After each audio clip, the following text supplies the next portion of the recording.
پس آؤ ہم عید کریں، نہ پرانے خمیر سے اور نہ بدی اور شرارت کے خمیر سے، بلکہ صاف دلی اور سچائی کی بے خمیر روٹی سے۔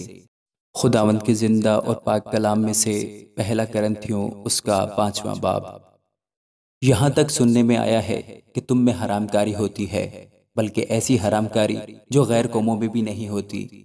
چنانچہ تم میں سے ایک شخص اپنے باپ کی بیوی کو رکھتا ہے، اور تم افسوس تو کرتے نہیں، تاکہ جس نے یہ کام کیا وہ تم میں سے نکالا جائے، بلکہ شیخی مارتے ہو۔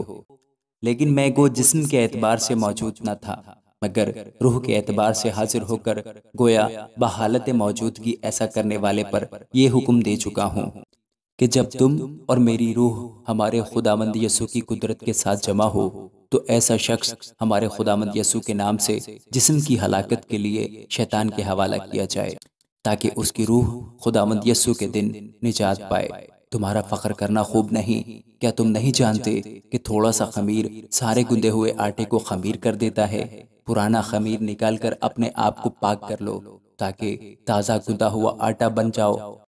چنانچہ تم بے خمیر ہو، کیونکہ ہمارا بھی فسح یعنی مسیح قربان ہوا۔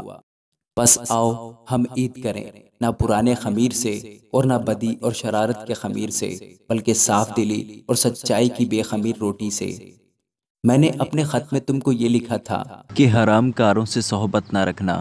یہ تو نہیں کہ بالکل دنیا کے حرام کاروں یا لالچیوں یا ظالموں یا بت پرستوں سے ملنا ہی نہیں، کیونکہ اس صورت میں تو تم کو دنیا ہی سے نکل جانا پڑتا۔ لیکن میں نے تم کو در حقیقت یہ لکھا تھا کہ اگر کوئی بھائی کہلا کر حرام کار یا لالچی یا بت پرست یا گالی دینے والا یا شرابی یا ظالم ہو تو اس سے صحبت نہ رکھو، بلکہ ایسے کے ساتھ کھانا تک نہ کھانا، کیونکہ مجھے باہر والوں پر حکم کرنے سے کیا واسطہ؟ کیا ایسا نہیں ہے کہ تم تو اندر والوں پر حکم کرتے ہو، مگر باہر والوں پر خدا حکم کرتا ہے؟ بس اس شریر آدمی کو اپنے درمیان سے نکال دو۔ آمین۔